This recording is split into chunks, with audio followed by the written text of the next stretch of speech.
नमः शिवाय। नमस्कार प्रिय भक्तगणों, स्वागत है मेरे सुविचार YouTube चैनल पर। आज हम आपको भगवान शंकर की बड़ी ही अद्भुत कहानी सुनाने जा रही हूँ। अच्छे लोग दुखी क्यों रहते हैं और पापी पाखंडी लोग हमेशा खुश क्यों रहते हैं और मौज उड़ाते हैं, इसके दो कारण हैं। दोनों ही कारण मैं आपको आज बताऊंगा। एक नगर में बीमार स्त्री रहती थी। उसकी 3 छोटी छोटी बेटियां थीं। जवानी में ही उसका पति गुजर गया। अगर आप यह कहानी सुन रहे हैं तो पूरा सुनिए। इस कथा को आधा अधूरा छोड़कर जाने की गलती मत करिएगा, क्योंकि इस पवित्र कथा को आधा अधूरा छोड़ने से आपको पाप भी लग सकता है। इसलिए इस कथा को पूरा सुनिए। आप शिव भक्त हैं तो भोलेनाथ का अनादर ना करें। तीनों छोटी छोटी बच्चियों को पालने का भार बेचारी उस अबला पर टल गया। तीनों बच्चियों को लेकर वह विधवा जाए तो कहाँ जाए। कुछ काम धाम भी नहीं कर सकती थी। ऊपर से समाज के उल्टी सीधी बातें उसे कुछ नहीं करने देती थी। बेचारी लाचार उस महिला को कोई भी सहारा नहीं था। वह अपने पति को याद करके उन बच्चियों को जैसे तैसे पाल रही थी। पति के गम में बीमार पड़ गई। उसे उन बच्चियों की चिंता थी, किस तरीके से इनका पालन पोषण होगा। उन्हीं बातों को सोच सोच कर एक दिन उसकी तबीयत और ज्यादा बिगड़ गई और उनका अंतिम समय भी निकट आ गया। धर्मराज का एक दूत उस विधवा स्त्री के प्राण लेने धरती पर आया, लेकिन वहां का नजारा देखकर वह दुविधा में पड़ गया। उसने देखा महिला जमीन पर पड़ी हुई है और उसके आगे पीछे कोई भी नहीं। सिर्फ उसकी 3 बेटियां उसके ऊपर सिर रखकर पड़ी हुई है और रोए जा रही है। यह देखकर उसको दया आ गई और वह बच्चियां अपनी मां को रो रो कर जगा रही थी। फिर दूत ने सोचा कि इनका पिता तो पहले ही मर चुका है। अगर मैं इसी स्त्री के प्राण लेकर गया तो ये बच्चियां किसके सहारे रहेगी? कौन इनका पालन पोषण करेगा? ये सोचकर वह देवदूत उस स्त्री के प्राण लिए बिना ही लौट गया। धर्मराज कहते हैं, तुम तो उस स्त्री के प्राण लेने गए थे, फिर खाली हाथ कैसे आए? तब देवदूत कहता है, हे स्वामी, मेरी गलतियों को क्षमा करना। मैं चाहकर भी उस स्त्री के प्राण नहीं ला पाया। अगर मेरी जगह आप होते तो शायद आप भी खाली हाथ ही लौट कर आते। मैं उस महिला की बच्चियों का दुख नहीं देख पाया। वो रो रही थी, अपनी माँ को जगा रही थी। उन्हें वहां देखने वाला और भी कोई नहीं था। यदि मैं उस महिला को लेकर आता तो उन बच्चियों को कौन देखता? उनका पालन पोषण कौन करता? पृथ्वी लोक के मनुष्य तो इतने स्वार्थी हो गए हैं कि बिना ही मतलब के कोई किसी का सहारा भी नहीं बनता। यदि कोई मदद करता भी है तो बदले में उम्मीद करता है, या फिर उसे अपने एहसान के नीचे जीवन भर दबाकर रखना चाहता है।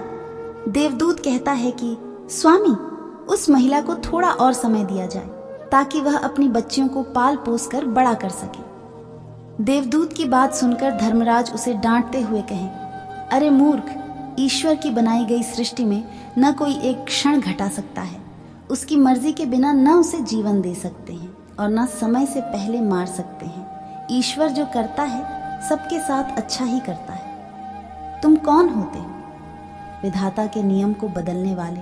तुमने उस महिला को न लाकर ईश्वर के नियमों का उल्लंघन किया है। तुमने बहुत बड़ा अपराध कर दिया है। इसीलिए इसका परिणाम तुम्हें भोगना ही पड़ेगा। जिस पृथ्वी के मनुष्य से तुम्हारी ममता है, उस पृथ्वी पर मनुष्य बनकर अपना पाप भोगो। देवदूत कहता है कि हे स्वामी, धरती लोक से मेरा उद्धार कब होगा और कैसे होगा? धर्मराज कहता है, धरती पर जाकर तुम अपनी मूर्खता पर 3 बार खिलखिलाकर हंस लोगे। उस समय ही तुम्हारा उद्धार हो जाएगा। इतना कहकर धर्मराज ने उस देवदूत को धरती पर धकेल दिया और धरती पर मनुष्य शरीर में आ चुका था। उसके शरीर पर वस्त्र नहीं थे। धरती लोक का एक नियम भी है, जो मनुष्य जन्म लेता है उस समय वह नग्न ही रहता है।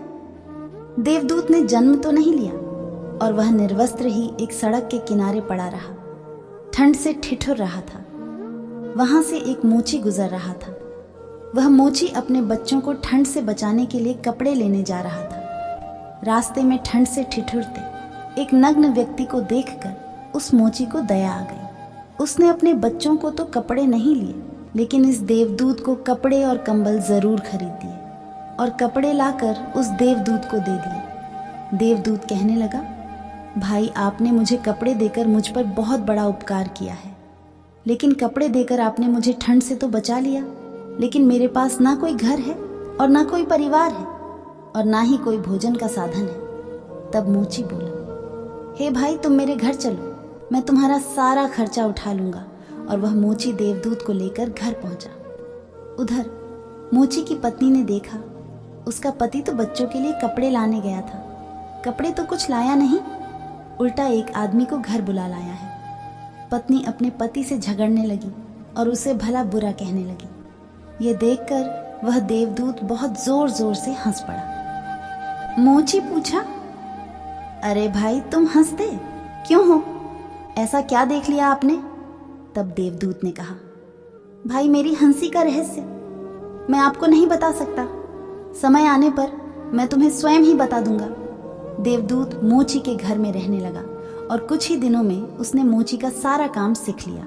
देवदूत के द्वारा बनाए गए जूते और चप्पल खूब बिक रहे थे। कुछ ही दिनों में मोची धनवान बन गया। दूर दूर तक उसके जूते फेमस हो गए थे। यहाँ तक कि राजा महाराजा भी उससे जूते बनवाने का आदेश देते थे। जब वह देवदूत उसके घर आया था, उसकी तो किस्मत ही चमक गई थी।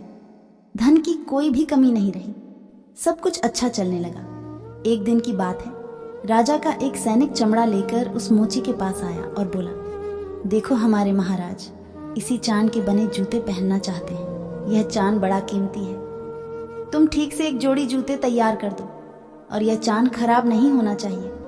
इस बात का विशेष ध्यान रखना कि इस चमड़े से सिर्फ जूते ही बनने चाहिए, भूल से भी इसकी चप्पल मत बना देना। राजा का सैनिक चमड़ा देकर चला गया। उधर मोची ने भी देवदूत को समझाया कि देखो राजा वाली बात है, इसमें कोई गलती मत करना, चमड़ा भी बहुत कम है, इसलिए चमड़ा खराब नहीं होना चाहिए। जूते की वह कहकर गया है तो जूते ही बनवाना, गलती से यदि चप्पल बना दी तो जटिल से भी जटिल सजा देगा। मोची के इतना समझाने के बाद भी देवदूत ने चमड़े की चप्पल ही बनाई। चप्पल देखकर मोची की सांसें फूल गईं। वह देवदूत को डांटने लगा, यहाँ तक कि डंडा लेकर उसे मारने के लिए दौड़ा और कहने लगा, अबे मूर्ख, तुझे बार बार समझाया था कि जूते ही बनाना, लेकिन तूने चप्पल बना दी। अब राजा हमें छोड़ेगा नहीं, तू भी मरेगा और साथ में मैं भी मारा जाऊंगा और वह मेरे पूरे घर वाले को फांसी लगवा देगा। मोची को अत्यंत दुखी देखकर देवदूत एकदम से खिलखिलाकर हंसने लगे। मोची बोला, अबे मूर्ख आदमी, काम बिगाड़ कर अब हंस रहा है। वो देखो, जूते लेने राजा का सैनिक आ गया। मेरे पास करोड़ों की दौलत है और दुर्भाग्य से मेरा कोई नहीं है, तो इनको मैंने अपने पास ही रख लिया। मैंने इनको पढ़ाया लिखाया और अब इनको बहुत ही अच्छे खानदान में इनका विवाह करने जा रही हूँ। लड़कियों का भाग्य देखकर देवदूत सोचता है, परमात्मा जो करता है अच्छा ही करता है। अगर इस समय उनकी माँ नहीं मरती तो यह आज ये भुखमरी और दरिद्रता में नहीं पड़ी रहती। इनकी माँ के मरने के बाद आज तीनों लड़कियां बहुत बड़े घराने की बहू बनने जा रही हैं और इस बुढ़िया की करोड़ों की संपत्ति की मालकिन भी बन चुकी हैं। यह सब देखकर देवदूत अपनी पहले की मूर्खता को सोच सोचकर जोर जोर से हंसने लगा। मोची ने पूछा, आप क्यों हंस रहे हो? अपनी हंसी का कारण बताओ। देवदूत मोची से कहता है, मैं एक देवदूत हूँ और अभी जो यह तीनों लड़कियां जूते की नाप देकर गई हैं, इनकी माता को मैंने लेने आया था, लेकिन उस समय ये तीनों छोटी छोटी थी और इन पर तरस खाकर मैं इनकी माँ को नहीं ले गया और इनके पिता का पहले से ही निधन हो चुका था। इस कारण मुझे धर्मराज ने श्राप देकर धरती पर भेज दिया। मैं बिना कपड़े के एक सड़क के किनारे पड़ा था। तब तुम मुझे अपने घर ले आए। उस समय तुम्हारी पत्नी तुमसे खूब लड़ी थी, क्योंकि तुमने अपने बच्चों के कपड़े के पैसे से मेरे लिए कंबल और कपड़े खरीद लिए थे। तब मैं पहली बार तुम्हारी पत्नी की मूर्खता को देखकर खूब हंसा था, क्योंकि तुम्हारी पत्नी उस लाभ को नहीं देख पा रही थी जो मेरे आने से तुम्हारे घर में होने वाला था। पर दूसरी बार जब हंसी आई, जब तुम राजा के जूते नहीं बना सके और तुम डंडा लेकर मेरे पीछे भागे। तीन उसे समय राजा के बारे में बता रहे थे, लेकिन तुमको यह मालूम नहीं था कि राजा के साथ क्या घटना घटने वाली है। जिसके कारण राजा को जूतों से अधिक पत्तों की आवश्यकता पड़ गई। कई बार ऐसा होता है, हम चीज़ों को देखकर या सोचकर दुख मनाते हैं जो हम उसे देख नहीं पाते और वह जो होने वाला होता है। कई बार परमात्मा हमारी अच्छाई या भलाई के लिए हमारे साथ बुरा करता है, पर हमें उसे देखकर भगवान को कोसते हैं। हम उस अच्छे के लिए नहीं देख पाते जो हमारे साथ भविष्य में होने वाला है। कई बार हमारे साथ वर्तमान में अच्छा होता है तो हम बहुत खुश होते हैं, लेकिन हम यह नहीं देख पाते कि भविष्य में क्या होने वाला है। हमारे साथ दो तरह की घटना होती है, अच्छी और बुरी, लेकिन हमें हमेशा यह सोचना चाहिए भगवान जो करेगा अच्छा ही करेगा। यह सोचकर आगे बढ़ना चाहिए। अच्छे लोग दुखी इसलिए रहते हैं क्योंकि अच्छे लोगों के साथ बाद में अच्छा हो सके, और दूसरा कारण यह है कि अच्छे लोग हमेशा ईश्वर के साथ जुड़े रहते हैं और इनको ईश्वर से जुड़ा रहना भी जरूरी है कि उन पर दुख आते रहना चाहिए।